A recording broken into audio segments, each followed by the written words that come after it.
Ini anak muda, anak muda, anak muda. Yang camat itu kampung Bapak. Kamu jangan bikin diri kayak kamu yang camat. Berhenti. Bikin susah Bapak.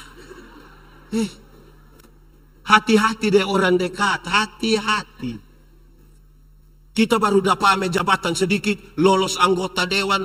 Jadi eselon 2. Lolos jadi bupati, wakil bupati.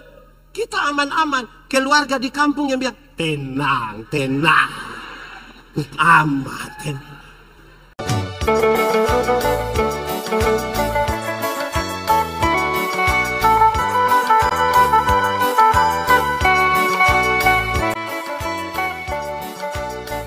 Bapak Ibu Saudara, kita berdoa untuk pemberitaan firman Tuhan. Mari kita berdoa.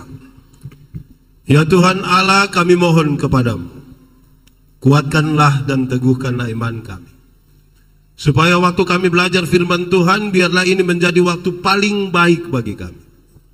Kami berdoa, Tuhan jauhkan semua penggoda pencobaan. Biar dalam damai-Mu kami belajar firman Tuhan. Kami rindu pada firman-Mu. Berfirmanlah bagi kami Tuhan, di dalam nama Yesus firman yang hidup itu kami berdoa. Amin. Bapak Ibu Saudara-saudara, Shalom. Dalam sukacita kita di malam hari ini, tema kita adalah bangkit untuk menata kehidupan. Bangkit untuk, barangkali kita sudah lemah karena kalah di pemilu kemarin. Barangkali kita sudah lemah karena pasangan nomor 4 kalah. Nah, kita mau bangkit sekarang. Saya ajak kita renungkan bagian yang sangat familiar ini, Mazmur 23 ayat 1 sampai 6. Yang sudah dapat katakan amin. Amin betul. Separuh tidak buka Alkitab juga amin. Itu tipu itu. Itu tidak akan bangkit itu jatuh terus itu. Kita akan membacanya bersaut-sautan. Saya baca bagian ayat yang tercetak keluar dan jemaat membacakan bagian-bagian ayat yang tercetak ke dalam.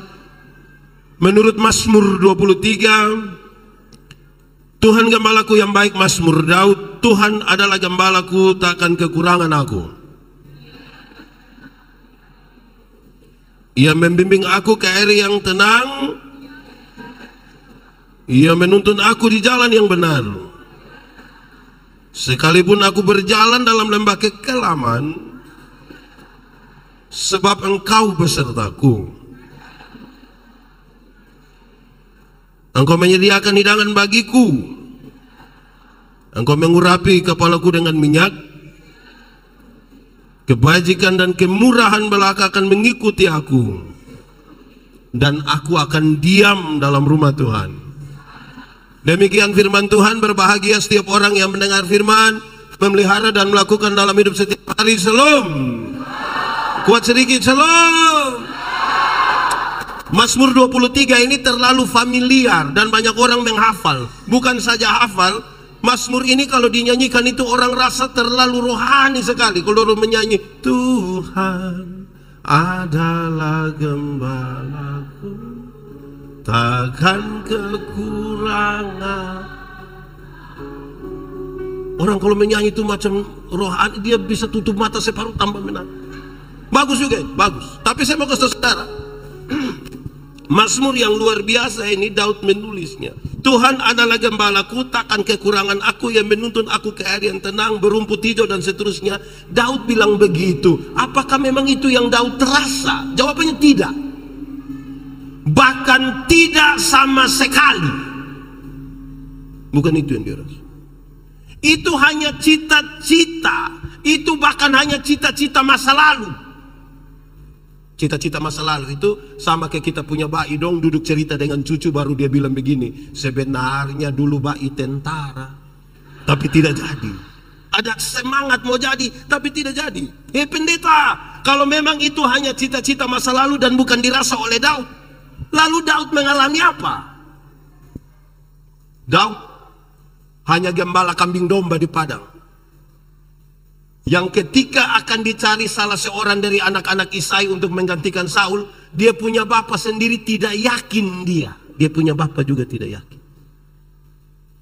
Tapi Tuhan bekerja dengan luar biasa. Tuhan rubah gembala ini menjadi seorang raja. Daud kira kalau Tuhan yang panggil, Tuhan yang rubah dia, pasti air tenang, rumput hijau, segar jiwa. Pasti kok Tuhan yang panggil. Lalu itu yang dia rasa, tidak. Apa yang dia alami? Satu, Daud kasih hamil orang punya istri. Dia punya nama siapa itu perempuan? Dia punya nama siapa? Siapa di antara kita yang kasih hamil orang punya istri terus dia bangun dia bilang, Tuhan. Stres Bapak, stres. Betul kok tidak? Di WK Bubak ini ada yang pernah terjadi begitu? Ada. Coba tanya dia, itu aman kok tidak? Tidak aman. Ngeri. Ini perempuan sekarang hamil. Lalu apa yang dilakukan oleh Daud? Dia bangun sebuah konspirasi untuk membunuh itu perempuan punya suami. Dia pun nama.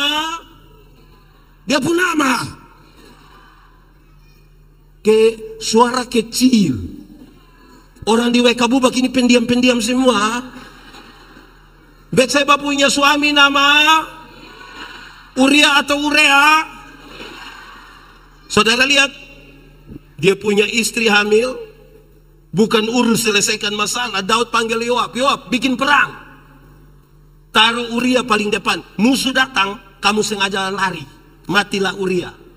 Ini baik. Rumput hijau. Ngeri. Sampai di situ? Tidak. Daud punya anak laki-laki. Berjuang begitu rupa untuk merampas dia punya bapak punya jabatan. Dia punya anak nama siapa? Nama siapa? Absalom dong tidak tahu, tapi Gemoy dong tahu. Ini orang dong macam apa? Saudara bayangkan, coba kalau lawan politik itu orang lain dari partai lain, mungkin gampang. Ini anak sendiri. Air segar.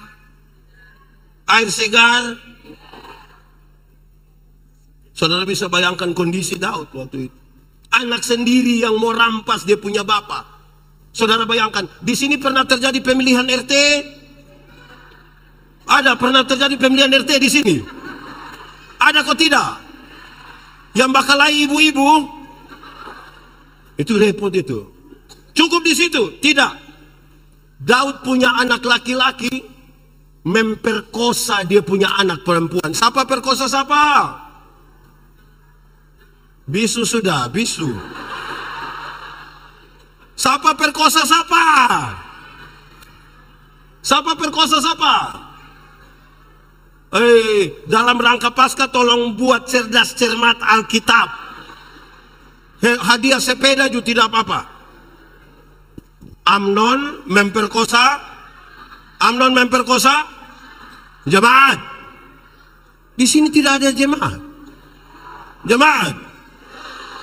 Siapa di antara kita yang dia punya anak laki-laki perkosa dia punya anak perempuan terus dia bilang yes?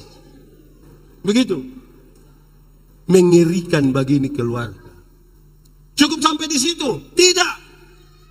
Tambah lagi, Daud punya anak laki-laki, membunuh dia punya saudara. Daud punya anak laki-laki juga. Siapa bunuh siapa?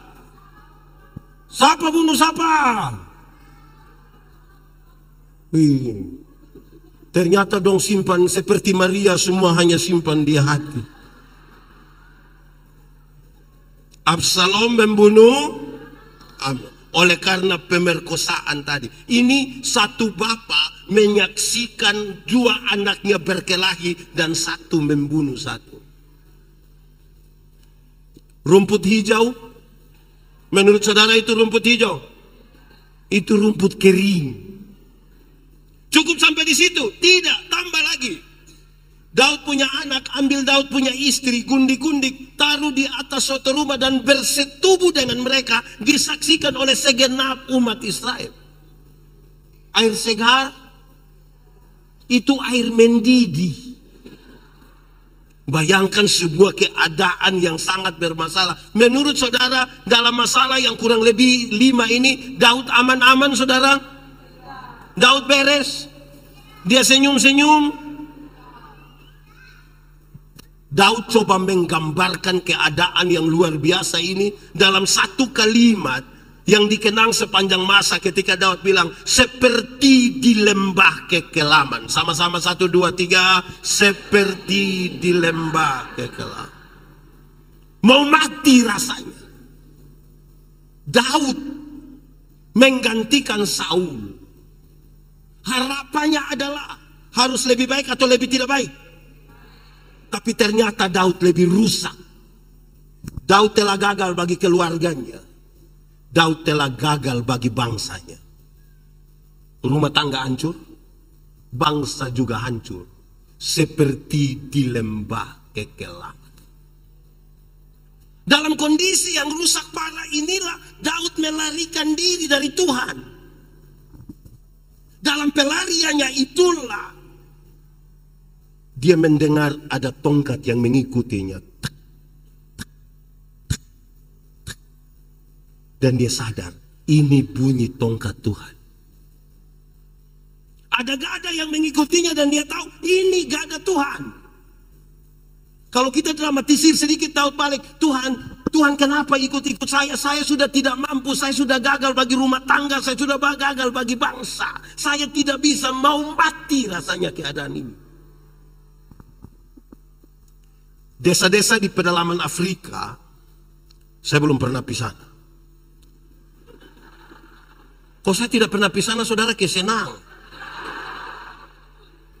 Desa-desa di pedalaman Afrika punya satu kebiasaan yang menarik. Kalau satu orang mau disebut pemuda, orang kampung biasa bawa ini anak yang mau disebut pemuda, bawa ke dalam hutan, ikat dia punya mata, malam-malam begini bawa dia di dalam hutan. Kasih tinggal dia di hutan. Satu malam, kalau besok pagi ini anak bisa keluar dengan selamat, baru boleh disebut pemuda. Kasih tinggal di hutan satu malam, bisa keluar besok, baru dia bisa disebut. Saya bayangkan kalau itu terjadi di NTT, di Sumba, saya yakin kita tidak jadi pemuda. Itu kita sampai remaja kita sudah, kita mati sudah. Adalah satu anak, sudah harus disebut pemuda. Orang kampung ikat dia punya mata. Bawa masuk di dalam hutan Afrika. Kasih duduk dia di satu pohon besar, di bawah pohon besar itu, hari kira-kira jam 7 malam begini, nongkas setengah dia di situ. Lalu orang kampung keluar, kasih tinggal dia sendiri di hutan itu. Setelah orang-orang kampung sudah keluar semua, dia coba buka dia punya kain yang ikat dia punya mata, dia buka, dia lihat, gelap. Lapar. Dingin. Tapi itu belum seberapa. Karena yang lebih dari itu, saudara-saudara, ini di tengah hutan Afrika. Pak, ada binatang kok tidak? Pasti ada. Saya bayangkan pasti ada nyamuk. Hutan besar begitu tidak ada nyamuk. Ada kok tidak? Kecoa, ular, buaya, singa, harimau, baingau. Banyak. Ini anak ketakutan. Laparnya itu tidak seberapa dibanding dengan ketakutan. Dia duduk diam-diam. Dia harap-harap cemas. Kapan matahari pagi bisa muncul supaya dia keluar. Walaupun dia tidak pasti. Kenapa? Siapa tahu pas matahari pagi muncul begini, pas dia mau keluar tiba-tiba singa bilang, dia juta. Hari kira-kira jam 4 subuh, tiba-tiba dia rasa, dia dengar ada sesuatu jalan menuju dia. Dia dalam hati mati, sudah mati. Ini barang makin dekat. Dia makin takut. Dia mau berteriak, tapi dia takut juga. Siapa tahu ini barang tidak lihat dia. Pas dia berteriak, baru barang bilang dia. Dia diam saja, tapi ini barang makin dekat sampai dia tidak tahan. Tiba-tiba dia balik. Waktu dia balik begini, ternyata. Kenapa saudara lihat saya? Saudara ini kan, macam kita terlalu tegang, saudara-saudara. Biasa-biasa sajalah. Ini barang makin dekat, ini anak suka ketakutan sekali. Waktu dia balik belakang begini, ternyata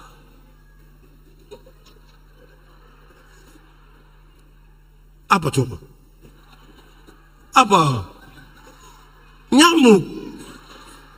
Waktu dia balik belakang begini, ternyata dia punya bapak yang berdiri di belakang. Dia terharu sekali, dia berteriak, "Bapak!" Terus dia pun bapak bilang, "Ya anak." Tidak mungkin dia berteriak, "Bapak!" Terus dia pun bapak bilang, "Omong deng." Kan tidak. Dia pun bapak sambut dia sekali. "Bapak!" "Iya anak." Terus ini anak bilang begini, "Bapak!" Kan dia pun bapak ada berdiri pegang parang, pegang tombak, ada busur anak panah. Dia bilang, "Bapak, sejak kapan Bapak berdiri di sini? Sejak kapan Bapak berdiri di sini?" Dia punya bapak bilang, "Anak, bahkan sebelum orang kampung membawamu ke tempat ini, Bapak sudah ada di sini."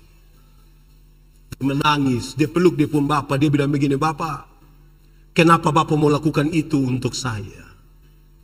Saya ini bukan anak yang baik, tidak selalu ikut Papa punya mau juga. Tapi kenapa Bapak mau lakukan itu untuk saya?" Sambil sapu-sapu di kepala dia pun bapak bilang begini, "Anak, Bapak mana di dunia yang ingin menyerahkan anaknya kepada kematian? Anak, Bapak mana di dunia yang ingin mendengar kabar bahwa anaknya celaka? Bapak mana di dunia? Anak, kalau sampai ada binatang buas yang datang kepada kamu, menyerang kamu, Papa yang akan mati duluan karena kamu." Kira-kira itu gambarannya. Dalam pelarian Daud, karena realitas kehancuran yang membuat dia tidak berdaya, dia bilang, seperti di lembah kekelaman, pengalaman perjumpaan dengan Tuhan melalui tongkat dan gada itu membuat dia punya pernyataan yang menarik. "Saya memang gagal bagi keluarga, saya secara politik gagal, tapi dalam perjumpaan dengan Tuhan saya ingin mengatakan, Tuhan akan menyiapkan hidangan bagiku bahkan di hadapan lawan-lawan." Ada musuh, bahkan musuh itu ada di dalam rumahnya sendiri. Dia dalam pengalaman politik yang luar biasa, tapi dia bilang begini, "Tuhan menyiapkan makanan bagiku bahkan di hadapan lawan-lawan." Dia punya pernyataan lebih. "Saya telah gagal bagi bangsa ini. Saya telah gagal bagi keluarga. Saya tidak pantas. Tapi oleh karena pengalaman perjumpaan dengan Tuhan, Tuhan akan mengurapi kepala saya dengan minyak. Saya akan jadi imam bagi keluarga saya dan bagi bangsa ini, walaupun saya gagal." Berkat jasmani, berkat rohani, kebajikan, kemurahan akan Tuhan berikan bagi saya. Tapi ada konsekuensi logis di balik itu semua bagi sebuah pemulihan. Dia bilang begini, "Dan karena itu aku akan diam dalam rumah Tuhan." Berapa lama? Berapa lama? Kira-kira begitu. Itu kronologinya. Jemaat, tinggal 10. Jemaah, ada satu keluarga kecil di Amerika. Saya juga belum pernah bisa. Mereka punya anak laki-laki umur 6 tahun. Pas itu anak umur 6 tahun, dia punya mama hamil lagi. Doran dapat tambah 1 anak, berarti anaknya ada berapa sekarang? Tapi sayang, anak yang kedua ini cacat. Entah virus apa yang kena di ini anak. Ini anak keriput dari ujung kaki sampai ujung kepala. Ini anak kelihatan seperti bayi-bayi tua yang sudah mau mati karena kulitnya berkeriput semua. Dokter panggil dia punya bapak mama. Dokter bilang begini, Pak, Ibu, ini Pak dengan Ibu punya anak, tapi saya mau kasih tahu, ini anak cacat. Kami menduga ini anak hanya akan hidup paling lama 4 tahun. Paling lama berapa? Setelah kasih tahu begitu, dorang dua suami istri bicara, Ma, ini anak cacat, tapi ini kita punya anak. Walaupun dia hanya akan hidup 4 tahun, mari kita lakukan yang terbaik bagi ini anak. Papa lakukan dia punya, Mama lakukan dia punya. 1 tahun, 2 tahun, dia punya mama beli 1 kereta dorong kecil untuk dia punya anak laki-laki yang besar. Dia bilang kepada dia punya anak, Kak, pagi-pagi kakak muat kakak punya adik di atas kereta dorong, bawa dia keliling ini perumahan biar dia dapat udara baru, biar dia dapat sinar matahari pagi, mungkin akan buat dia sedikit lebih enak. Senang sekali dia punya kakak ini. Ambil kereta dorong dia punya adik keluar keliling kompleks. Dia punya kakak, punya teman-teman, lihat bilang, woi, kau dorong sampai itu? Saya punya adik, boleh kami lihat? Boleh. Larilah dia punya teman-teman, pas mereka mau lihat, mereka kaget. Ini yang kau punya adik? Iya. Benar yang kau punya adik? Iya. Kenapa dia jelek begini? Kenapa dia keriput seperti orang tua? Kenapa? Rupa-rupanya pernyataan dari dia punya teman melukai dia punya kakak. Lalu ketika dia punya kakak terluka, apa yang dia buat? Dia bawa ini anak ke pinggir kali kering, sungai kering. Di Amerika itu juga ada sungai kering. Dia buang ini anak di situ. Bukan saja buang, dia marah-marah. Gara-gara engkau, saya pun teman omong-omong. Gara-gara engkau, lebih baik engkau mati lebih cepat daripada hidup. Jangan tunggu 4 tahun, mau mati sekarang. Setiap kali dia buang dia punya adik itu, dia punya adik mau coba berusaha bangun, dia tendang dia punya adik kasih jatuh. Dia punya adik mau bangun, dia tendang ulang kasih jatuh. Dia lakukan tiap hari, tiap minggu, tiap bulan, tiap tahun. Tanpa dia ketahui oleh dia punya papa mama. Sampai satu hari ketika mereka duduk di sekitar meja makan, dia punya mama lihat pada anak yang cacat ini, dia mama bilang begini, Nak, nanti mama ambil makanan buat adik ya. Dia punya anak ini bilang, tidak usah ma, tidak usah. Loh, kenapa tidak usah? Waktu ini anak bilang tidak usah, dia coba berdiri. Bukan saja dia berdiri, dia coba jalan. Bukan saja jalan, dia sampai ke tempat makan dan dia ambil makanan sendiri. Dia punya mama kaget bukan main. Dia punya mama kasih tahu dia punya suami, Papa, Tuhan buat mujizat. Kenapa? Anak kita yang bungsu dia sudah bisa jalan. Dia punya suami bilang begini, Mama kasih tahu tetangga-tetangga, kasih tahu keluarga, kumpul semua besok sore jam 4 kita bikin ibadah syukur. Berkumpullah semua keluarga, berkumpullah semua tetangga yang ada di situ. Dia punya mama bangun bilang begini, saudara-saudara, kami undang saudara-saudara hadir di rumah kami bersama-sama dengan kami karena Tuhan buat perkara dalam rumah kami. Anak kami yang bungsu, yang cacat, yang menurut dokter dia hanya akan hidup kurang lebih 4 tahun. Sekarang Tuhan buat mujizat, dia bisa berdiri, dia bisa jalan. Tuhan sangat luar biasa. Setelah kalimat-kalimat itu dia punya mama tambah kalimat ini, dengar baik-baik.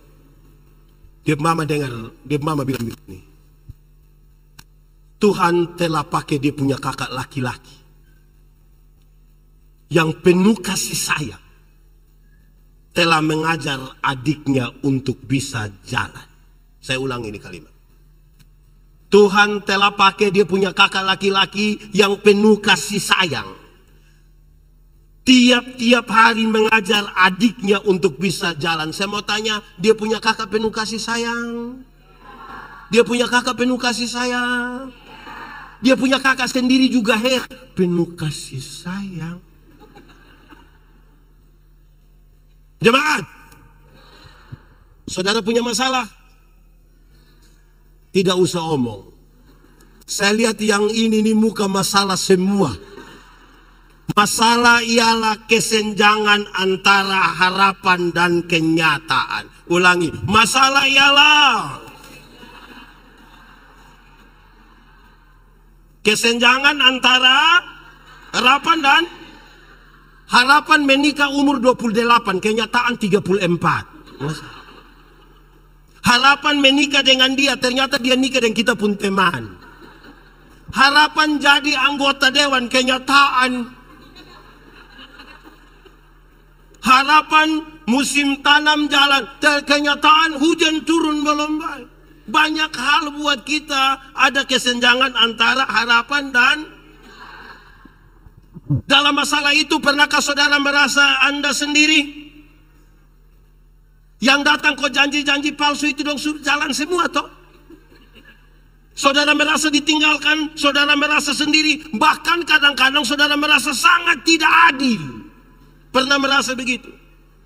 Lalu apa yang ingin saya sampaikan kepada saudara di dalam nama Tuhan Yesus? Yang ingin saya sampaikan kepada saudara adalah dalam masalah dan semua orang meninggalkan saudara, saudara terhakimi secara sosial, saudara telah kehilangan semuanya, saudara merasa tidak berdaya, saudara merasa sendiri. Saya mau bilang pada saudara, saudara tidak sendiri.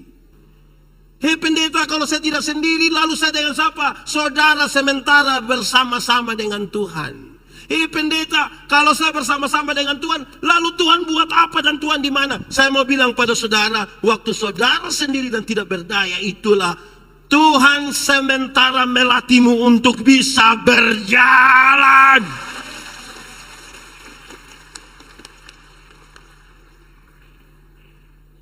Saya kira lagu ini serius. Seperti burung nasar. Saudara tidak tahu? Tahu kok tidak? Nah, kenapa suruh saya solo? Seperti burung nasar, apa? Melatih anaknya untuk bisa apa? Terbang tinggi. Sesekali dia lepaskan, tapi takkan pernah dibiarkan. Apa? Tahu ini lagu? Kalau tahu pulang baru menyanyi. Ini ada khotbah. Tunggu dulu. Jangan. Jemaat, hafal ini kalimat. Soal bukan soal. Cara menangani soal yang biasanya jadi soal. Sama-sama 1, 2, 3. Soal bukan soal. Cara menangani soal yang biasanya jadi anak muda. Di sini nenek-nenek semua. Anak muda. Putus cinta itu soal ke tidak? Dia akan tambah soal kalau kamu tambah baygon 1 gelas, itu tambah soal. Cara menangani soal yang biasanya jadi soal. Soal bukan soal. Mari kita telusuri dulu kisah ini. Kenapa Daud jatuh? Kenapa dia kemudian lemah? 1, Daud menjadi jatuh oleh karena ring 1. Oleh karena orang-orang yang ada di sekitarnya. Oleh karena keluarganya sendiri. Jatuh. Terlalu percaya orang yang di sekitar. Saudara pernah kecewa? Hafal baik-baik, ikut yang saya bilang. Kecewa ialah karena terlalu berharap kepada manusia. Ulang, kecewa ialah karena terlalu berharap kepada manusia. Ulang sendiri, 1, 2, 3. Kecewa ialah, kenapa? Karena terlalu berharap. Kasih tahu kawan di sebelah, 1, 2, 3. Kecewa ialah karena terlalu. Jemaat, kalau saudara terlalu berharap pada manusia, saudara akan berjumpa dengan satu kata yang dia pun nama kece. Kalau kece saja tidak apa-apa, tapi kalau tambah wah itu yang apa-apa. Banyak orang akan lari meninggalkan kita. Yang datang kok kasih tahu kita bilang, Bapak tenang, tenang. di kampung 100% akan lari,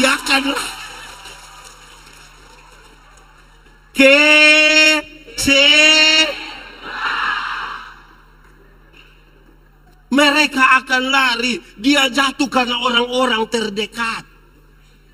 Saudara tahu, banyak pejabat jatuh bukan karena siapa, orang dekat. Yang RT dia punya suami tapi suruh panggil dia Mama RT. Nah itu yang bikin jatuh. Itu yang bikin jatuh. Ini Ibu RT, aduh, nanti bikin jatuh.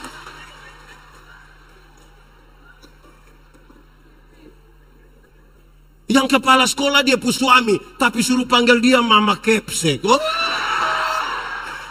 Lama-lama dia tanda tangan rapor dong, kok bikin susah kita semua.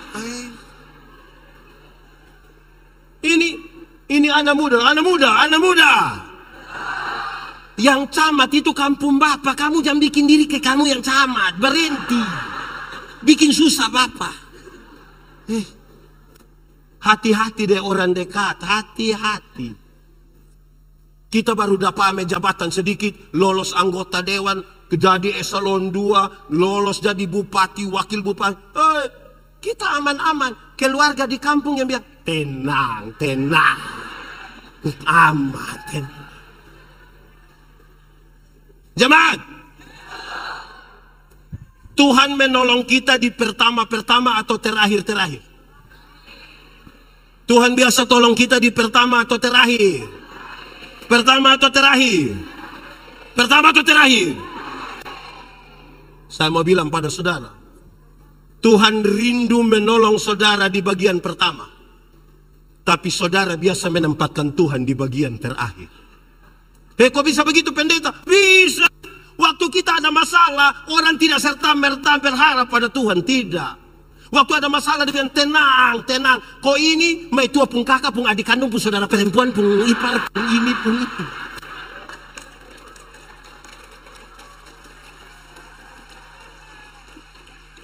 Nanti yang itu tidak bisa semua baru dia pun nama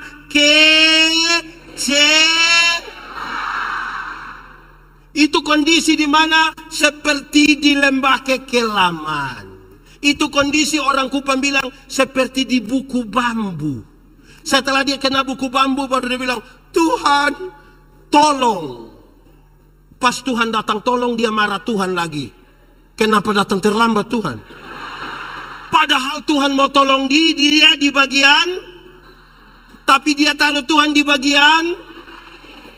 Tuhan datang tolong dia masih marah Tuhan lagi, bilang kenapa datang? Jemaat, air minum itu penting kok tidak? Tapi kalau kasih di anak yang tidak haus air, dia akan pegang itu air dan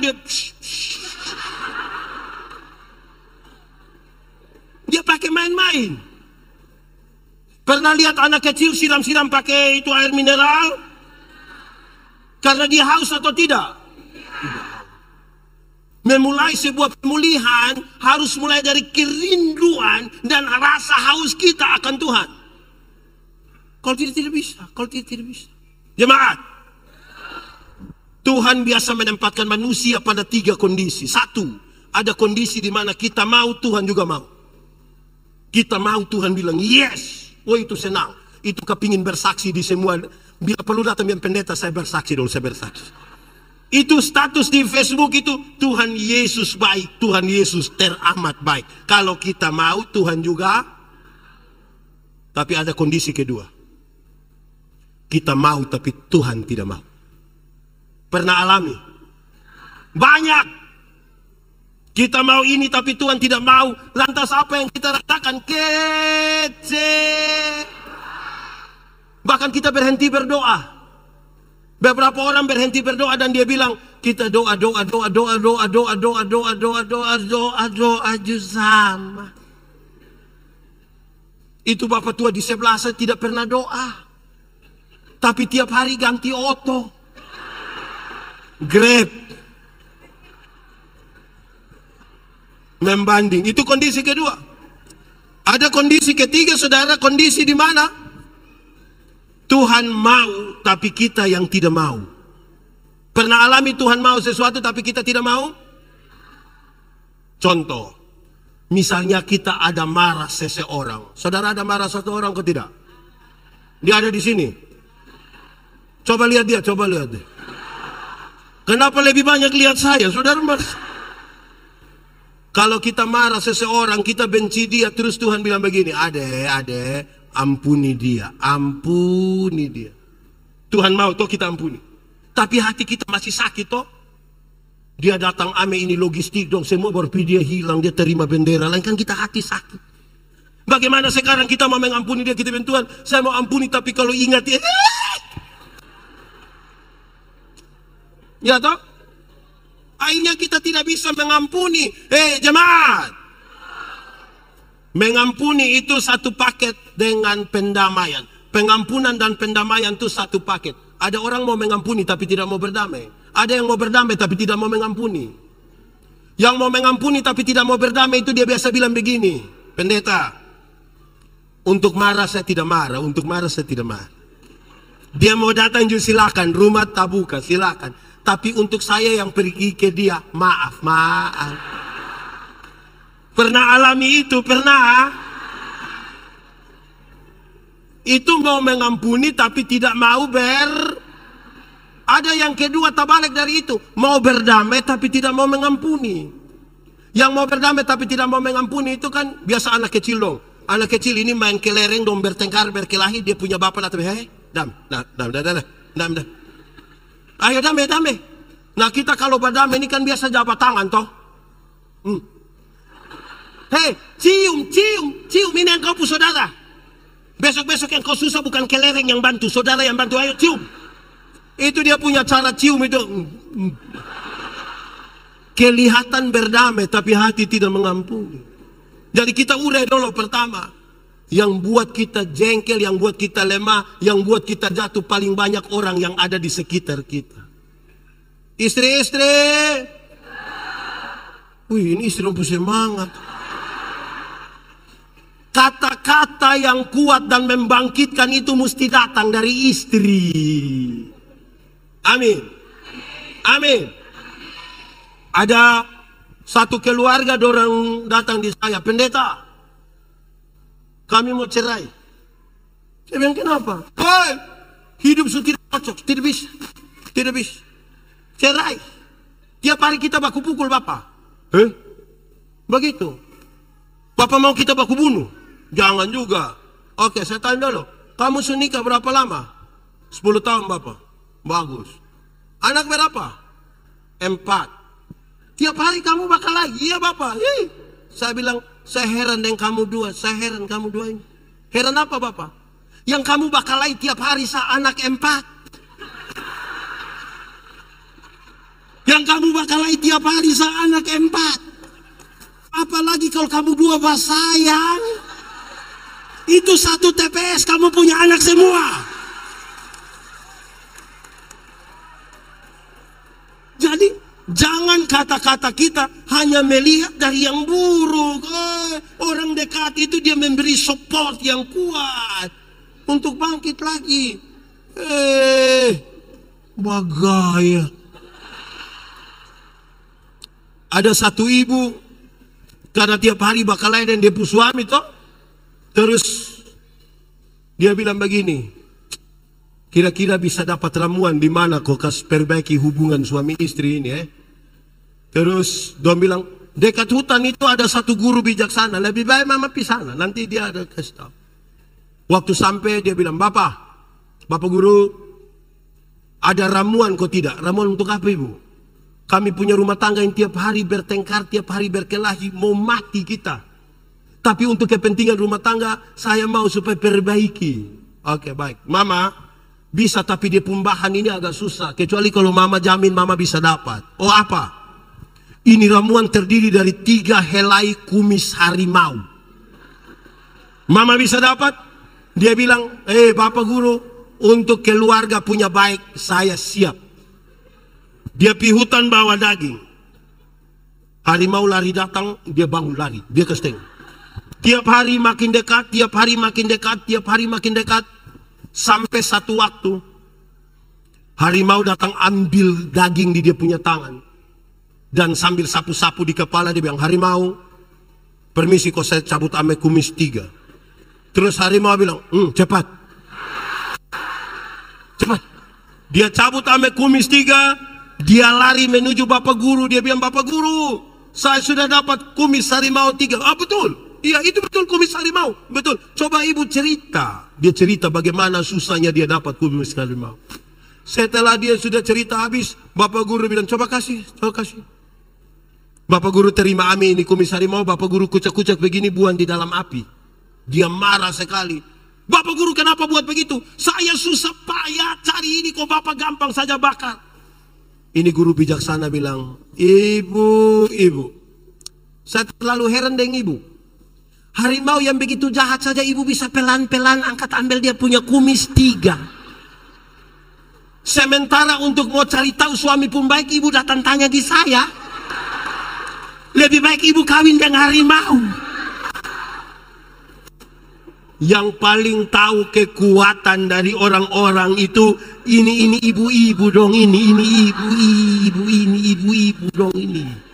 Tuhan pakai ibu-ibu dong ini untuk bikin suami yang lemah tuh kuat.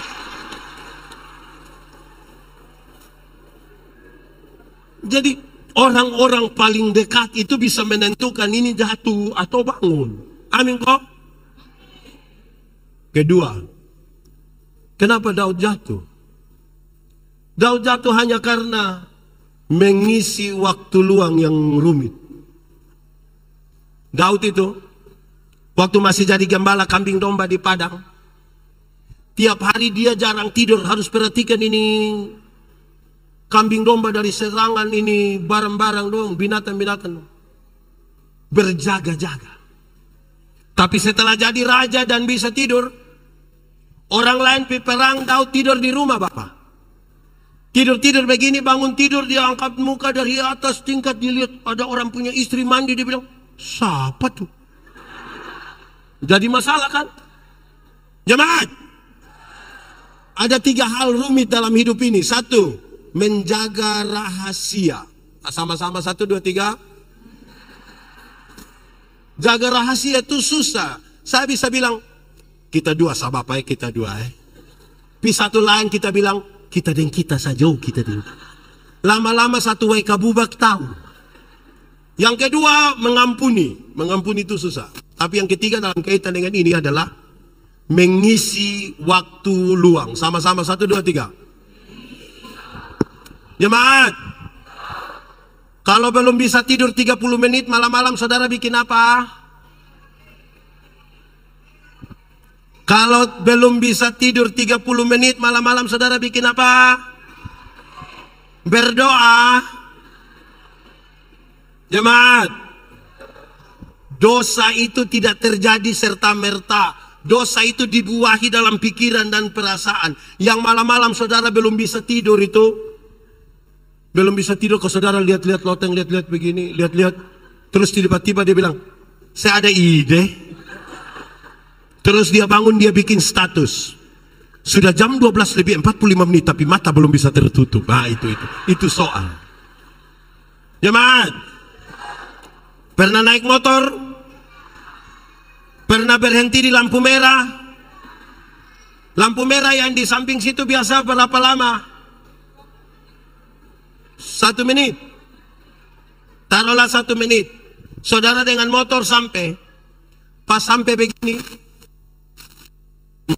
saudara berhenti. Saudara lihat di papan reklame, ada ibu 1 baju merah, ada mobil 1 warna hitam. Saudara lihat itu nona tuh lihat ke saudara, bukan lihat ke orang lain. Beberapa detik kemudian saudara lihat itu nona turun dari itu papan jalan menuju saudara, bukan ke orang lain. Beberapa detik kemudian saudara dengar itu nona panggil saudara punya nama. Beberapa detik kemudian saudara rasa itu nona mulai pegang saudara pun tangan. Beberapa detik kemudian orang-orang dibilang, woi jalan sudah. Tangan. 1 menit di lampu merah saja pikiran kita bisa kemana-mana. Bisa kemana-mana. Apalagi ada 30 menit belum bisa tidur. Waspadalah. Kejahatan timbul bukan saja karena ada niat pelaku, tapi juga karena ada. Hati-hati dengan waktu luang, hati-hati. Itu bisa buat kita lemah atau tambah kuat. Jadi hati-hati dengan waktu luang. Tapi ketiga dulu. Daud, pemulihan terjadi itu paling pertama adalah pemulihan relasi. Pemulihan apa? Pemulihan relasinya luar biasa. Dengan Tuhan, dengan dirinya, dengan sesama. Tanpa pemulihan relasi tidak bisa, saudara. Saudara tidak akan menyelesaikan sesuatu tanpa pemulihan relasi. Berdamailah dengan dirimu. Berdamailah dengan Tuhan. Berdamailah dengan sesamamu dulu. Saudara, bangsa Israel ketika mengalami pembuangan ke Babel itu ada 3 persoalan besar yang mereka alami. 1, secara politik nasional mereka tidak punya pemimpin. Semua orang tidak suka dijajah, tapi siapa mau pimpin siapa? Kedua, secara ekonomi mereka rusak parah. Kenapa? Karena mereka hanya bekerja sebagai budak. Dari pagi sampai malam bekerja bagi kepentingan parantuan. Mereka tidak punya simpanan yang baik. Mereka makan seperti apa adanya saja untuk mempertahankan hidup. Tapi yang ketiga, setelah bait Allah di Yerusalem dihancurkan, tidak ada lagi tempat bagi mereka untuk belajar etika, moral, iman. Setelah 70 tahun di Yerusalem, dengarlah seruan para nabi. Pulanglah ke Yerusalem, pulanglah ke Yerusalem. Tapi sampai di sana, jangan pilih duluan pemimpin, jangan. Jangan urus duluan ekonomi. Bangun duluan bait Allah. Tempat di mana engkau belajar etika, moral, dan iman. Sebab apa? Kalau engkau jadi pemimpin tapi tidak punya etika, moral, dan iman, menghancurkan bangsamu. Engkau kaya raya tapi kalau tidak punya etika, moral, dan iman, menghancurkan keluargamu. Bangun duluan benteng yang kuat di sini. Dimulai dari pemulihan relasi. Jemaat, saya akan mendampingi banyak caleg, banyak kandidat kepala daerah, banyak orang. Kadang-kadang kita bukan membangun sebuah spiritualitas, tapi kita membangun pencitraan. Kita bisa tulis melayani lebih sungguh. Ayat Alkitab semua kita tulis baik-baik di situ. Tapi memang itu yang kita lakukan belum tentu. Nanti saudara, kita tidak aman dalam kita hidup kalau tidak mulai dari pemulihan dulu. Anggaplah pemulihan relasi itu begini. Kalau orang mau memulihkan relasi dengan sesama, dia harus tahu, sadar diri duluan bahwa di dia ada andil, di dia ada masalah. Contoh, Pendeta Yandi dan Pendeta Theo, kami dua bertengkar, berkelahi. Terus kami dua ketemu di jalan. Waktu kami dua ketemu di jalan, terus saya dalam hati, kok dia siapa? Terus Pendeta Theo juga, kok lu siapa? Menurut saudara kami dua bisa berdamai, kok tidak? Tapi kalau waktu kami dua ketemu di jalan, saya bilang begini, kira-kira saya salah apa Pendeta Theo tidak bicara dengan saya? Terus Pendeta Theo bilang, kira-kira saya salah apa Pendeta Yandi tidak bicara dengan saya? Kira-kira kami dua bisa berdamai, kok tidak? Dimulai dari kita merasa diri salah. Biasanya yang biasa bikin kita tidak pernah damai-damai itu karena semua orang rasa diri benar.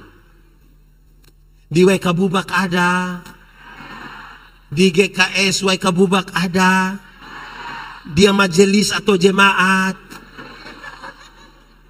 majelis. Mulai dari rasa diri kita salah. Biasanya kita mulai dengan orang lain yang salah. Nah itu yang repot itu. Itu yang repot. Itu ketiga, pemulihan. Keempat, saya bilang pada saudara, aku akan tinggal dalam rumah Tuhan. Ini konsekuensi. 1, 2, 3. Aku akan tinggal dalam rumah Tuhan. Tinggal dalam rumah Tuhan itu tidak sama dengan pergi gereja terus. Aktif di semua kegiatan pelayanan. Dari Senin sampai Minggu aktif terus. Tinggal dalam rumah Tuhan bukan begitu. Tinggal dalam rumah Tuhan itu berarti tunduk kepada apa yang menjadi perintah Tuhan. Banyak orang punya aktivitas rohani tapi tidak tinggal dan tunduk pada perintah Tuhan. Contoh, kalau saudara biasa makan di rumah jam 6:30, di Saipur rumah makan 7:30. Kira-kira kalau saudara pergi ke Saipur rumah, saya ikut saudara 6:30 atau saudara ikut saya 7:30? Saya ikut saudara yang 7:30 atau ikut yang 7:30? Banyak orang datang ke rumah Tuhan tapi dengan aturan dia punya 6:30. Tinggal dalam rumah Tuhan itu ikut dia pun mau. Dia bilang apa itu yang kita ikut? Aku mau berdiam dalam rumah Tuhan, tunduk kepada perintahnya. Jadi tidak sekedar masuk. Banyak yang masuk tapi belum tentu tunduk. Tapi saya mau kasih tahu lebih dari itu.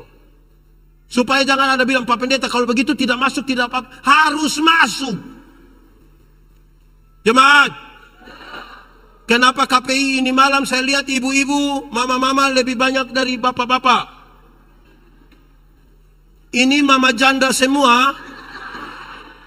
Atau tidak? Teh bapak? Ini bapak dong, ini juga terlalu. Ini bapak dong, ini juga kadang-kadang. Saya suka bilang di mana-mana, ada jemaat ini yang dong pemalas gereja su terlalu. 1 tahun itu dong bisa gereja hanya 2 kali. Natal 1 kali, Paskah 1 kali. Makanya dia punya nama jemaat napas. Karena Natal 1 kali, Paskah 1 kali, singkatan tambah panjang. Napas 1-1. Kalau su napas 1-1 tuh tiba-tiba ingat gereja mati pun. Ada jemaat yang selama hidup ikut ibadah itu mungkin 4, 5, 6 kali saja. Pertama waktu dia nikah. Kedua waktu anak baptis. Ketiga waktu anak sidi. Keempat kemungkinan besar waktu pemakaman dia.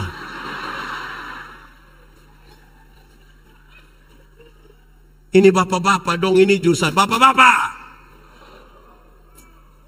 Woi, woi, mantap. Tepuk tangan dulu kasih bapak-bapak. Ada bapak-bapak nih yang waktu masih pacaran, rajin sekali dia jemput dia punya pacar itu pergi ibadah di gereja, rajin sekali, rajin. Nanti sudah menikah, istri pergi ke gereja dia tidak pergi. Terus pendeta tanya, Bapak, kenapa kasih tinggal ibu sendiri pergi ke gereja? Kenapa Bapak tidak pergi? Terus dia bilang, pendeta, waktu pendeta kasih nikah saya dan ibu, kami dua telah menjadi satu. Jadi mama kalau sudah pergi itu sama dengan Bapak sudah hadir. Memangnya kalau mama sudah makan sama dengan Bapak sudah makan. Ini ibu-ibu juz satu, ini ibu-ibu dong juz satu, ibu-ibu. Ini ibu-ibu dong, ini style cantik-cantik datang gereja jalan sendiri. Terus pendeta bilang, ibu, suami?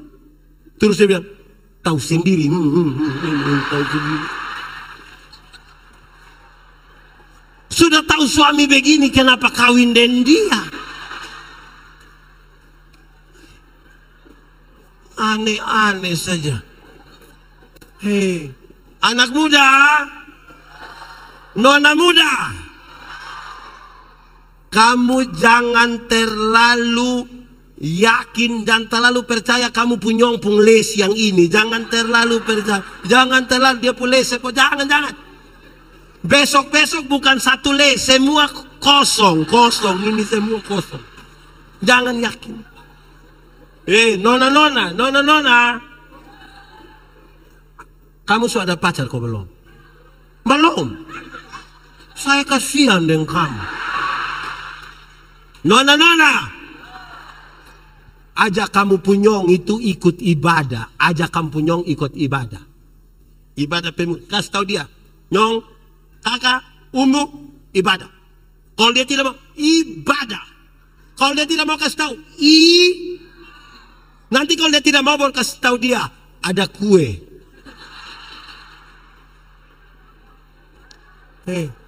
Saya kasih tahu. Makin dekat seorang laki-laki dengan Tuhan, makin dekat dengan orang yang dia kasihi. Bagaya. Makin dekat seorang suami dengan Tuhan, makin dekat dia dengan istrinya. Makin dekat seorang istri dengan Tuhan, makin dekat dia dengan suaminya. Makin dekat orang tua dengan Tuhan, makin dekat dia dengan anak-anaknya. Makin dekat anak-anak dengan Tuhan, makin dekat dia dengan orang tuanya.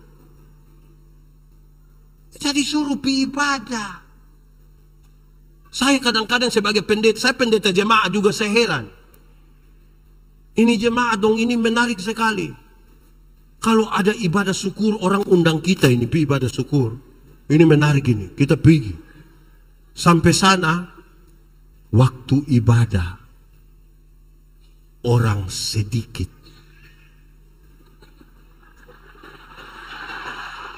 Ulang. Kita pergi ibadah, waktu ibadah, orang sedih. Pas makan! Aduh. Maaf saya. Pas makan, banyak kok sedikit. Don dari mana? Muncul. Di WK Bubak ada juga. Betul. Awas loh. Kadang-kadang orang punya rumah ini di samping tempat ibadah syukur. Tapi orang tidak pergi. Istri ajak dia pusat bilang, "Papa, mari sudah." Terus dia bilang, "Masih ibadah." Betul. Di WK Bubak ada. Dia faham apa?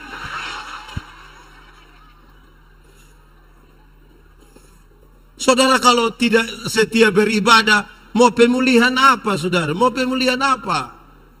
Ada ruang-ruang tertentu dalam hidup kita yang hanya Tuhan yang bisa isi untuk menolong kita. Spiritualitas itu gerakan dari dalam ke luar untuk membangun. Bukan dari luar ke dalam. Dari dalam ke luar. Yang di dalam itu dia punya nama teologi. Yang keluar itu etika. Perjumpaan teologi dan etika itulah spiritualitas. Menggerakkan orang dari dalam untuk membangun hidup dan seterusnya. Itu spiritualitas. Orang kalau spiritualitas bagus, dia dapat lihat sampah, itu diangkat sebegini. Karena ada gerakan dari dalam keluar. Tapi kalau spiritualitasnya tidak bagus karena tidak diasah, dapat lihat sampah, dia kasih tahu dia pun kawan. Kawan, pas saya mau ambil lu foto. Itu namanya pencitraan.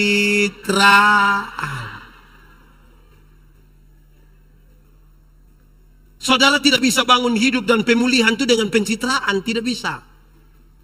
Dia harus dibangun di atas spiritualitas, dimulai dari pemulihan relasi, tinggal di dalam rumah Tuhan.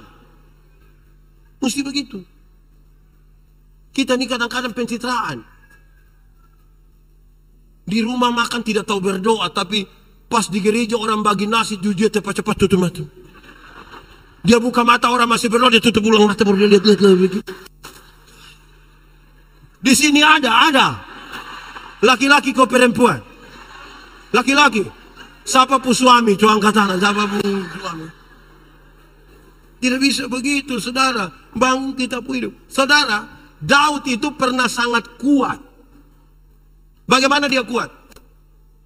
Daud itu menjadi kuat sekali ketika dia lama di padang belantara sebenarnya.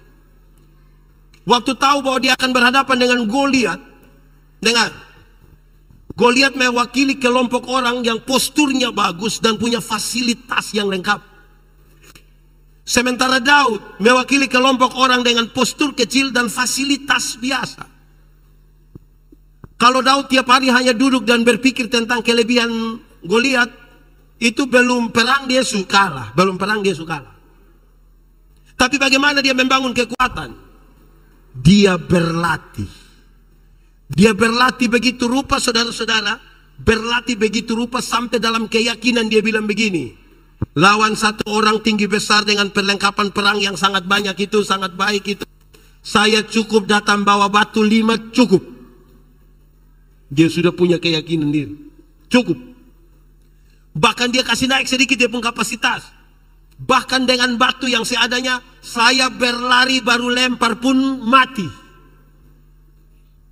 Setelah dia membangun dia punya keyakinan itu, dia ketemu Goliat, dia bilang, Goliat, hari ini Tuhan akan menyerahkan kamu ke dalam. Goliat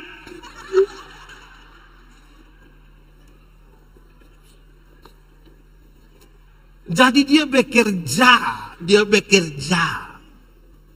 Tapi bekerja dia sudah pastikan dia punya kapasitas diri bahwa dia dalam keyakinan iman. Dia bilang, hari ini Tuhan menyerahkan engkau kepada. Bagian dia kerjakan, bagian Tuhan dia persilahkan. Jemaat, ora et labora artinya apa? Itu dia pun nilai hanya 75. Kalau olah et labora artinya berdoa dan bekerja 75. Yang 100, mau tahu yang 100? Yang 100 tuh ora et labora artinya berdoa dan bekerja keras. Ora et labora artinya keras. Jangan balik doanya yang keras-keras sampai kehabisan tenaga. Kerja. Jemaat, Tuhan memberi makan kepada burung pipit, tapi tidak melemparkan gandum ke dalam sangkarnya. Itu burung mesti keluar dari sangkarnya dan mencari di ladang-ladang di mana-mana. Resiko dia kena. Di sini ada yang biasa fiti burung. Hai. Jemaat, orang kalau dia hanya berdoa tanpa bekerja, dia hanya berharap pada mujizat. Mujizat itu ada, tapi saya tidak sarankan saudara berharap pada mujizat. Iblis bilang begini, Yesus, kalau engkau anak Allah, rubah batu ini jadi roti supaya engkau makan. Tuhan Yesus tidak rubah bukan karena dia tidak bisa. Dia bisa atau tidak? Tapi dia tidak rubah oleh karena 2 alasan. 1, dia tidak mau ikut perintah iblis. Tapi yang kedua, dia mau kasih tahu, masa mau bikin roti saja pakai mujizat? Kalau bikin roti pakai mujizat itu tiap hari di toko Borneo di Kupang itu mujizat terus. Mujizat roti kelapa, mujizat roti manis, roti. Hei jemaat, dulu ada satu binatang dia pun nama ayam. Sekarang juga. Ayam dulu itu hanya dibedakan atas ayam jantan dan ayam. Tapi tiba-tiba muncul ayam potong. Akhirnya itu ayam yang hanya ayam berubah menjadi ayam kampung. Karena sudah ada ayam potong. Akhirnya buat manusia jadi bingung. Apakah ini ayam potong yang di kampung atau ayam kampung yang dipotong? Kita juga jadi. Tapi perbedaannya jelas. Ada yang pelihara ayam kampung, ada. Ada yang pelihara 2 ekor. Yang lebih dari 5 ada. Kasih 1 dulu. Ayam kampung kita pelihara setengah tahun, itu ayam masih kecil juga. Tapi dia punya daging enak kok tidak? Kalau betina bertelur kok tidak? Dijual mahal kok tidak? Karena itu ayam mengerti proses. Beda dengan ayam potong toh. Ayam potong itu kita baru pelihara 1 bulan saja mata sebesar begini. Itu kalau lihat pakai kaca pembesar. Kalau lihat langsung juga dia punya mata. Tapi itu ayam mama dong pulang dari pasar ikat salah di motor, itu ayam pun kaki patah. Anak-anak dong gas motor di samping kandang, besok itu ayam mati. Kanin ayam tidak mengerti proses. Untuk menata kehidupan kembali itu berproses. Sama-sama 1, 2, 3. Orang yang berproses dan menata hidup, dia tahu kapan bekerja, kapan berhenti bekerja, kapan menikmati hasil pekerjaan, kapan bersama dengan keluarga, kapan mesti berdiam diri dan membiarkan Tuhan bekerja. Terkoneksi antara apa yang kita imani, apa yang kita pikirkan, apa yang kita ucapkan, apa yang kita lakukan. Jemaat, mati hidup Tuhan yang atur. Amin. Nah, itu perkara iman. Yang iman dia kasih tahu di otak. Otak. Yo, lu tahu kok tidak? Tidak tahu. Kasih tahu dulu. Otak. Mati hidup Tuhan yang atur. Kok? Iya. Jadi otak engkau tolong kasih tahu kaki supaya kalau ada trek lari kencang ikut muka, kaki jangan lompat ke tengah jalan. Jelas toh? Ada masa depan dalam tangan Tuhan. Amin. Tuhan menyiapkan masa depan untuk kita pu anak dong. Amin. Koma. Tapi yang antar ini anak dong pi sekolah ini bukan Tuhan yang antar. Siapa yang antar? Siapa yang antar? Atau siapa di WK Bubak ini karena dia terlalu sibuk pagi-pagi dia berdoa, Tuhan saya sibuk jadi Tuhan tolong jemput anak. Tuhan yang jemput pulang kita menangis, ibu menangis. Jadi kerjakanlah bagian kita, kerjakanlah sama-sama 1, 2, 3, kerjakanlah. Saya dalam satu seminar saya bilang begini, jemaat, orang yang beriman pura-pura, orang yang beriman pura-pura adalah orang yang tidak mengisi otaknya dengan ilmu, yang tidak bekerja dengan tangannya, talenta dan kesempatan yang Tuhan kasih, tetapi selalu berdoa minta diberkati. Itu iman pura-pura. Tidak isi otak dengan ilmu, tidak bekerja dengan karunia, talenta, kesempatan yang Tuhan kasih, tetapi selalu menyanyi, kiranya Engkau memberkati aku berlimpah. Kerja. Jemaat, kalau tangan kanan gatal artinya siapa yang ajar Susi? Kalau tangan kanan gatal artinya mau dapat uang. Hei, kalau tangan kanan gatal artinya dapat uang, berarti orang Koreng itu kaya raya. Kok itu bukan tangan kanan saya yang gatal, semua bagatal habis. Jemaat, Alkitab kasih tahu satu-satunya cara untuk dapat berkat ialah kerja. Apa? Kerja, bukan bagatal, kerja. Nah, bukan dulu kok garu-garu begini, garu-garu begini. Nah,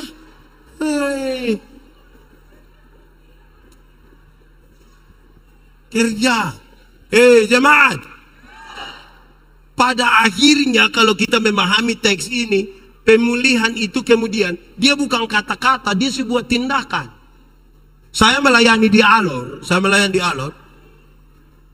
di rumah pelayan, tempat ada pendeta, itu papa mama saksi saya waktu saya nikah. Ada burung beo. Ini burung beo ini terlalu jinak sampai tidak perlu disangkar, tidak perlu diikat, lagi lepas kita duduk-duduk dia jalan-jalan begini. Yang menarik itu adalah setiap hari Minggu. Kalau hari Minggu bunyi lonceng 3 untuk mulai ibadah. Teng, teng, teng. Pendeta berani terlambat omong, itu burung yang langsung bilang, pertolongan kita ialah di dalam. Teng, teng, teng. Pertolongan kita. Karena itu terjadi beberapa kali. Kemudian saya pikir begini. Betul. Kalau hanya omong, burung beo juga bisa. Sama-sama 1, 2, 3. Kalau hanya omong, burung beo juga. Coba sendiri 1, 2, 3. Kalau hanya omong, burung beo. Kasih tahu kawan di sebelah, 1, 2, 3. Kalau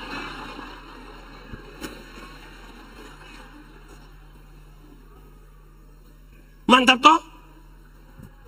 Kita kan lebih dari burung beo toh? Betul kok tidak? Nggak hanya omong. Jemaat, Orang tua di kampung kasih tahu kita bilang begini, coba-coba naik kelapa. Kalau tidak bisa, naik ulang. Pesannya ada dua. Dia kasih tahu pertama, kalau Anda pernah mencoba, maka ada dua kemungkinan. Bisa berhasil, bisa gagal. Tapi kalau Anda tidak pernah mencoba, hanya satu kepastian, yaitu apa? Gagal. Coba. Itu pesan pertama. Pesan kedua saya pakai contoh. Ada satu politisi, dia 3 kali ikut ini mau apa lagi? Bukan caleg lain. No, sedikit caleg. Dia ikut calon bupati 3 kali. 3 kali itu dia tidak jadi semua. Jadi saya bilang begini, Om, itu uang yang pakai untuk calon bupati itu 3 kali gagal. Kalau masalah tidak usah ikut lagi. Buka kios. Supaya masuk 200, 300, 200 lebih. Dia jawab saya juga heran. Dia bilang, pendeta, saya mau kasih tahu. Orang kalau tidak pernah pancing itu yang pikiran macam kayak Pak Pendeta. Kok kenapa? Pendeta, kita kalau suka pancing ikan, kita pergi ini hari, duduk dari sore sampai besok pagi, tidak dapat apa-apa, besok kita datang kembali. Bagi orang yang tidak tahu itu, dia bilang, Bapak, kalau mau makan ikan cukup bawa 100 pi pasar. Ya itu karena orang tidak paham filosofi. Saya duduk pikir-pikir betul juga. Masuk itu harus dengan hati yang kuat. Kedua, dia bilang begini, pendeta suruh saya berhenti. Saya mau tanya pendeta, petani pernah gagal panen kok tidak? Petani pernah gagal tanam kok tidak? Dia bilang, coba pendeta cari itu petani dong, tanya orang. Apakah ada petani yang bilang, pendeta, karena hari ini, tahun ini, kali ini, saya gagal tanam, saya gagal panen, maka saya berhenti jadi petani, saya berhenti. Kalau semua petani berpikir begitu, pendeta juga ikut mati. Saya juga pikir betul, dia gagal tapi tidak lagi berhenti, dia mau maju. Amin kok. Saya melayani di Sabu 5 tahun. Ketemu satu koster, dia pun nama Amaju. Amaju punya 1 istri dan 5 orang anak. Satu hari saya tanya dia, di muka istri dan anak-anaknya, saya bilang, Ama, iris tuak itu susah kok tidak? Susah kok tidak? Dia bilang, susah Bapak. Coba Ama gambarkan dia pun susah. Dia bilang, Bapak, kita naik pohon tuak itu jam 2 pagi, turun jam 7 pagi. Karena pohon banyak, kita tidak bisa naik dari satu pohon, turun kembali dari itu pohon, berpindah ke pohon sebelah. Buang waktu, buang tenaga. Jadi, kita langsung sambung itu pohon punya daun. Langkah ke sebelah, resiko jatuh. Pisaunya tajam sekali. Kadang-kadang melukai kita punya tangan, kita punya jari. Belum lagi kalau ada tokek di atas. Terus saya bilang dia, Ama sudah tahu iris tuak susah begitu. Siapa suruh Ama mau iris tuak? Dia lihat kepada dia punya istri dan 5 orang anak, dia bilang begini. Dia hanya bilang, Terus dia sambung, nanti dorang makan apa? Nanti dorang makan apa? Berdasarkan itu pernyataan saya mengerti. Kalau Amaju naik pohon tuak jam 2 pagi, turun jam 7 pagi, resiko jatuh atau terluka, dia melakukan itu bukan sekedar sebuah kewajiban. Tapi apa? Tanggung jawab. Dia melakukan bukan apa? Kewajiban. Tapi apa? Tapi apa? Orang kalau menata hidup dibangun di atas pemulihan dan tanggung jawab. Orang yang hanya kewajiban, majelis yang hanya tahu kewajiban, dia bilang, kok yang penting, kok pokoknya, yang penting, kok pokoknya. Itu kewajiban. Tanggung jawab itu kelasnya di atas itu. Amin kok. Saudara, bekerja bergereja itu bukan selera. Contoh, saudara mungkin tidak suka pakai warna putih. Tapi hari ini kalau saudara panitia mesti pakai baju putih toh. Saudara bukan pakai baju putih karena selera. Tapi kenapa? Tanggung jawab. Mungkin kan saudara tidak suka baju putih dan tidak bisa. Bergereja juga tanggung jawab bukan selera. Saudara datang di sini, menyanyi dari NKB, PKJ, KJ, apa lagi? Pokoknya yang itu. Itu bukan karena saudara punya selera. Tapi kenapa? Banyak orang hari ini bikin gereja seperti rumah makan, pakai selera. Gereja bukan selera, tanggung jawab. Sama-sama, 1, 2, 3. Tanggung jawab. Jangan bergaya. Kita nih kadang-kadang mau ikut selera sah. Jangan begitu, tanggung jawab. Orang yang bertanggung jawab itu kelasnya di atas ini apa? Kewajiban. Karena majelis separuh ini kan udah bilang sedikit hari lagi sudah habis. Puji Tuhan. Yes. Baik habis majelis, kalau habis terus. Tuhan kasih kita kesempatan ini. Ini jemaat Donju 1. Tadi kan bercerita di mobil. Saya bilang ini jemaat Donju 1. Saya tidak tahu GKS pun metode mekanisme pemilihan majelis toh. Tapi di Gemit, di beberapa gereja yang saya layani, aduh jemaat pun cara pilih majelis, orang bilang begini, pilih dia, karena dia yang ada oto. Supaya kalau pas ada acara kan tinggal pinjam dia foto. Bayangkan orang pemalas begitu, tanggal ada oto juga kita pilih dia. Akhirnya dengan bangga sekali dia bilang, sebenarnya saya tidak mau. Tapi habis semua saya bilang, di GKS juga begitu. Tidak wih terlalu mantap. Sedikit lagi dunia kiamat di sini. Bagus itu. Jadi melayani dalam tanggung jawab, membangun sesuatu. Saudara, proses itu penting.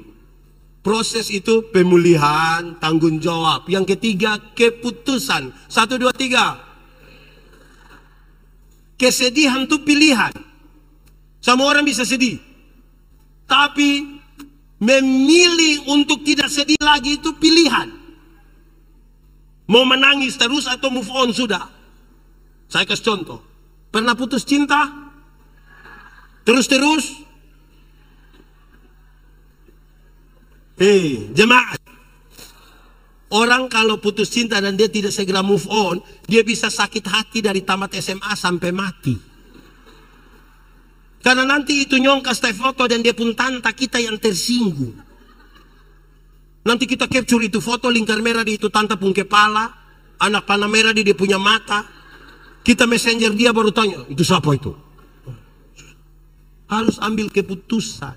Satu hari, seorang manusia ambil keputusan antara 300 sampai 1.500 kali keputusan. Berapa? 300 sampai. Itu semua punya konsekuensi ke masa depan. Contoh, bangun tidur, mau langsung turun dari tempat tidur, atau mau tarik tambah selimut. Itu keputusan.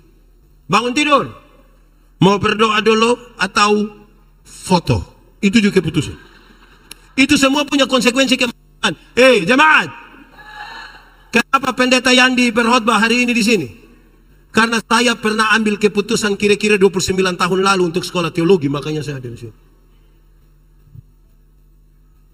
Kenapa saudara punya istri itu suami istri yang itu, suami yang itu, istri yang itu? Karena saudara pernah ambil keputusan toh?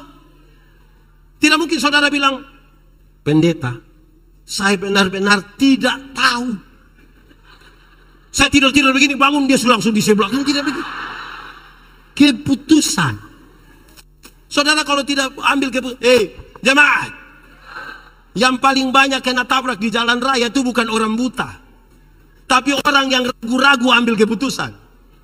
Orang buta sekali dia pasang tongkat begini dia jalan. Kita yang silih dia.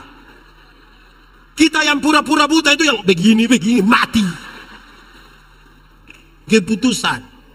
Kalau pemulihan habis itu harus keputusan. Jemaat. Makan super mie gampang, masak super mie gampang kok susah?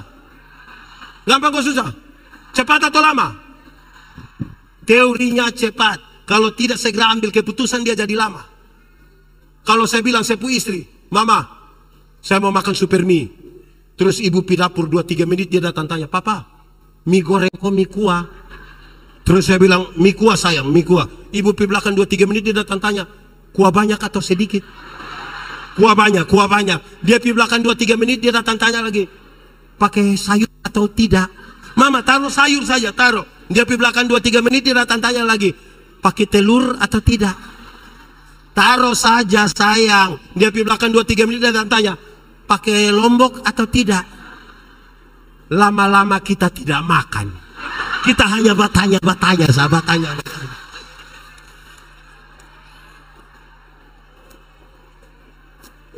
Jemaat. Orang tua dulu bilang, di satu hari yang sama kita buru rusa 2 ekor sekaligus, dua-dua tidak dapat. Mesti buru. Alkitab bilang, orang yang mendua hati tidak akan pernah tenang dalam hidupnya. Bagi seorang perempuan, ada 2 laki-laki suka dengan dia. Yang harus dia lakukan adalah ambil keputusan. Bukan tiap malam hanya bilang, ini. Lama-lama tidak kan. Keputusan. Sama-sama, 1, 2, 3. Orang yang tidak ambil keputusan itu tiap hari dia hidup hanya membanding-bandingkan dengan orang lain. Tidak mensyukuri apa yang ada padanya, tapi mencemaskan orang lain pun barang. Lama-lama orang lain yang beli kulkas, dia yang tidak tidur di rumah. Dia yang kedinginan. Lama-lama dia beku. Orang lain yang beli motor, dia yang tidak tidur, dia suruh dia pergi. Mama pitanya dulu, kenapa dong kredit kok cash kok. Hidup jam begitu, keputusan. Sama-sama, 1, 2, 3. Ibu-ibu, kalau suami banding ibu-ibu dengan ibu-ibu lain mau? Sebentar pulang dari sini terus suami bilang, Mama, kenapa Mama tidak sama dengan ibu di sebelah? Wih, pasti lu pindah di sebelah. Jadi saudara-saudara itu serius. Untuk kita menata kembali kita punya hidup, harus yang keputusan. Tidak bisa kita, Tuhan kasih kita. Jemaat ikut ini, jemaat ikut ini, ikut ini. Masa lalu tidak bisa dirubah, tapi masa depan bisa dirancang. Ulang, masa lalu tidak bisa dirubah, tapi masa depan bisa dirancang. Jangan balik ke masa lalu. Jemaat, Tuhan kasih kita leher ini agak lentur sedikit, kok sesekali bisa lihat di belakang. Tapi bukan tiap hari hanya jalan begini, saya begini. Lihat sedikit ke masa depan, dia begini. Itu terlalu tinggi sayang. Amin kok. Itu dimulai dari pengambilan keputusan. Kita mau jadi apa? Mau bikin apa? Saudara, Tuhan menolong orang yang mau menolong dirinya. Daud punya masalah tuh banyak dan besar. Yang tadi saya sudah gambarkan di awal. Tapi sejarah mencatat bahwa dia adalah raja paling sukses di Israel sepanjang masa. Karena dari keberanian dia mengambil keputusan. Pemulihan dia dengan Tuhan. Baru sebentar dia Tuhan adalah gembalaku, takkan kekurangan aku. Ia membaringkan aku di padang yang berumput hijau. Ia membimbingku ke air yang tenang. Ia menyembah jiwaku. Ia menuntun ke jalan yang benar. Oleh karena apa? Namanya sekalipun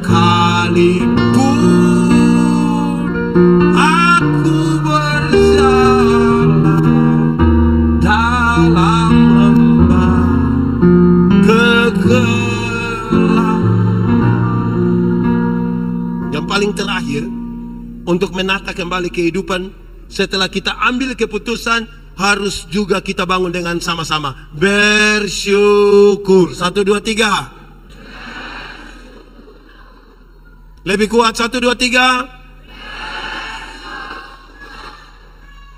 Bersyukur itu cara terbaik menikmati hidup. Orang yang tidak tahu bersyukur itu dia punya hidup hanya mengeluh saja. Tiap hari ketemu pendeta dia hanya patah leher berlebihan. Bapak, hidup ini terlalu berat. Lu mati sudah. Hidup itu bersyukur sedikit. Amin kok. Hafal. Bersyukur ialah waktu di mana seluruh pikiran, perasaan, kehidupan hanya tertuju pada Tuhan. Ulang, bersyukur ialah waktu di mana seluruh pikiran, perasaan, kehidupan hanya tertuju kepada Tuhan. Jemaat, hati manusia lebih besar dari isi dunia. Artinya, biar isi dunia semua isi di dalam hati manusia, tetap masih kurang juga. Itu hanya bisa ditutupi, karena manusia tidak puas kan, hanya bisa ditutupi dengan bersyukur. Dulu kalau kita baru pertama kali beli HP, kita bilang yang penting HP. Mau murah kok apa, yang penting. Kok di sini bilang halo, di sana juga halo. Tapi kalau hati tidak bersyukur, tiba-tiba HP Android keluar, dia mulai cari kelemahan dari HP lama. Dia bilang, woi HP sekarang tidak bisa. Di sini orang bilang halo, di situ dia bilang hola. Oh ini HP tidak bisa pak, kadang-kadang dia lompat sendiri dari atas oto. Dia mulai cari-cari kesalahan.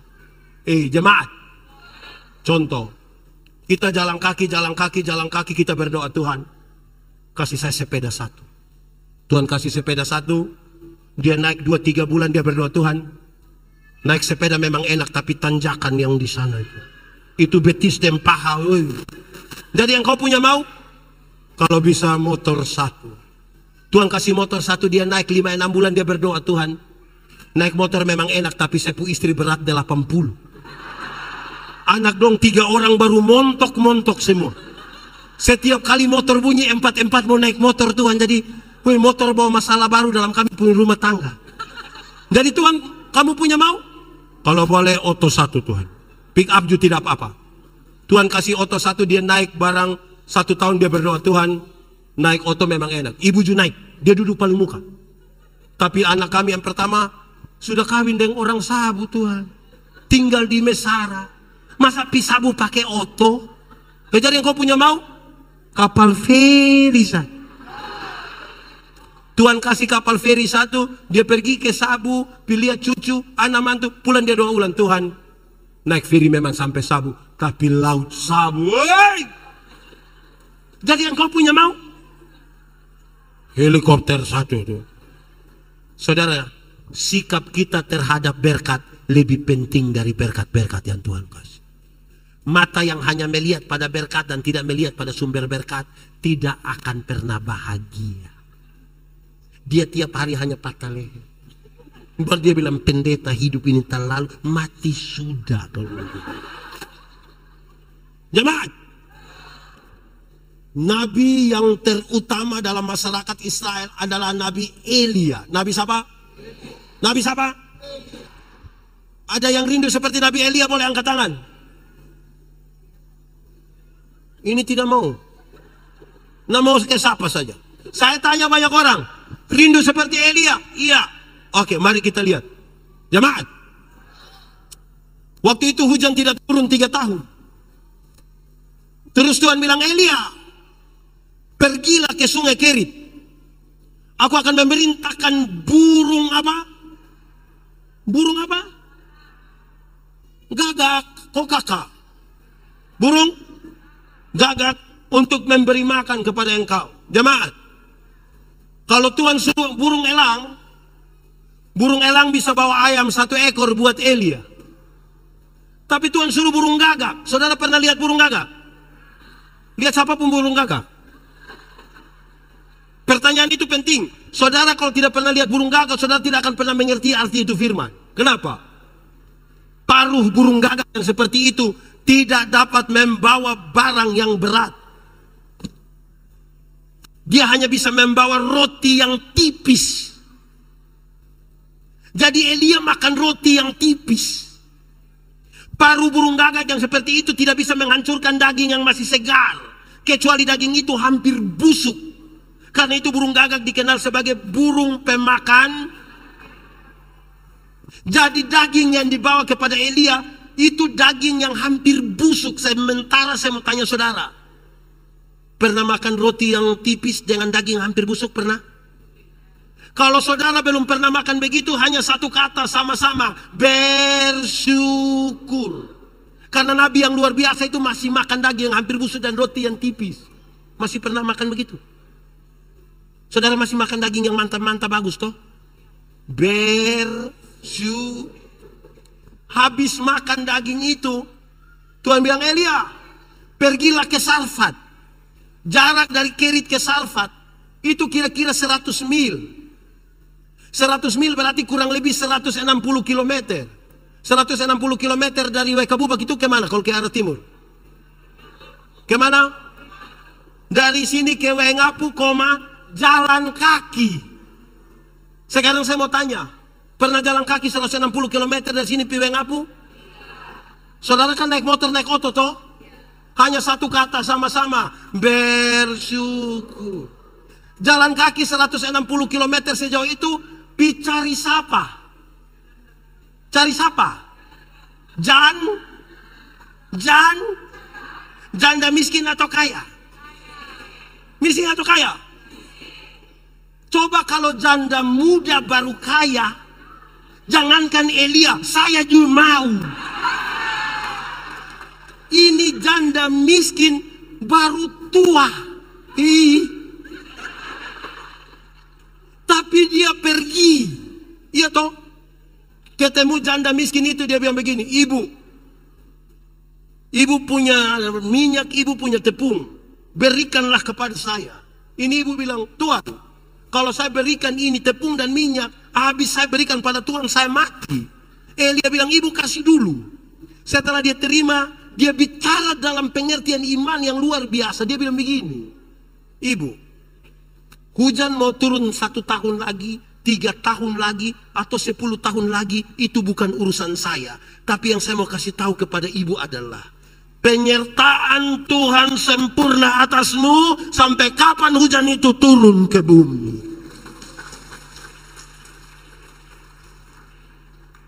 Penyertaan Tuhan sempurna sampai hujan itu turun ke bumi. Itu iman dari orang yang bersyukur.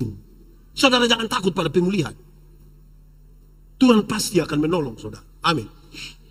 Dalam konteks bersyukur itulah sekarang saya mau katakan tentang iman. Terakhir ya. Saya kira sudah terakhir, padahal masih ada satu terakhir. Iman. Kita mulai. Siapa yang mulai? Dia terlalu semangat. Wow. Iman ialah dasar dari segala sesuatu yang kita harapkan dan bukti dari segala sesuatu yang tidak kita lihat. Mari kita lihat konteksnya. Dasar. Dasar itu fondasi, dasar itu fonderen. Pernah lihat fonderen? Pernah lihat fondasi?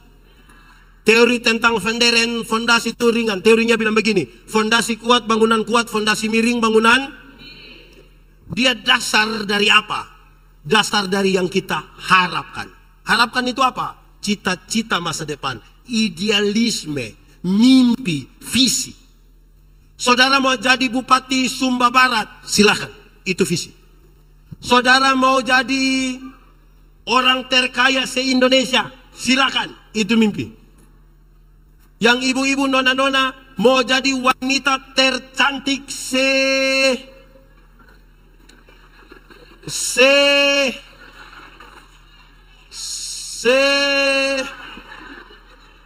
kampung sawah, silakan. Tetapi yang menjadi soal adalah saudara bangun itu di atas dasar apa? Karena orang tidak beriman pun kepingin jadi bupati, kepingin jadi orang terkaya, kepingin menjadi wanita tercantik kampung. Pintar. Dasar kita apa itu yang membedakan. Yang kedua, bukti. Bukti dari apa? Yang kita lihat atau tidak lihat? Bagaimana saya menjelaskannya? Dengar. Arsitek. Tahu arsitek? Di sini ada arsitek. Dia ada ikut ibadah. Mana? Woi kawan. Mantap. Arsitek. Waktu dia mau gambar satu bangunan, dia taruh dulu di depung kepala, taruh dulu di depung otak. Pintu di mana, jendela di mana, tangga di mana, ada berapa lantai, bla bla bla. Dia taruh di sini. Kelihatan atau tidak kelihatan? Kelihatan atau tidak kelihatan? Dari yang tidak kelihatan di sini, dia gambar di satu kertas. Mulai kelihatan? Setelah dia gambar itu kertas, dia mulai bekerja. Kelihatanlah ini bangunan GKS Pusat Waika Bubak. Setelah bangunan ini jadi, kan manusia sekarang lihat bangunan baru kan semua pi foto toh. Separuh begini. Semua foto. Ya toh? Saya mau tanya, jemaat. Yang foto-foto di muka gedung itu, dia tahu titik-titik terkuat dari ini bangunan? Dia tahu cakar ayamnya di mana, kekuatannya di mana? Siapa yang paling tahu ini bangunan pun kekuatan? Itu dia. Itu iman. Percaya pada sesuatu yang tidak kelihatan tapi dirancang. Amin. Iman itu membedakan orang. Ada oto jalan dari sini pi Waingapu Tabalek, tinggal 2 orang yang selamat. Yang orang beriman utun bilang begini, untung Tuhan saya selamat.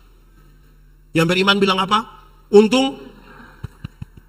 Yang tidak beriman akan bilang, untung tadi saya lompat cepat-cepat. Bisa. Karena itu saudara-saudara, ini orang beriman semua. Harus berani. Tuhan mengaturnya bagiku. Amin kok? Aku tidak takut bahaya. Apa? Sebab engkau besertaku, gadamu dan tongkatmu. Gadamu dan tongkatmu,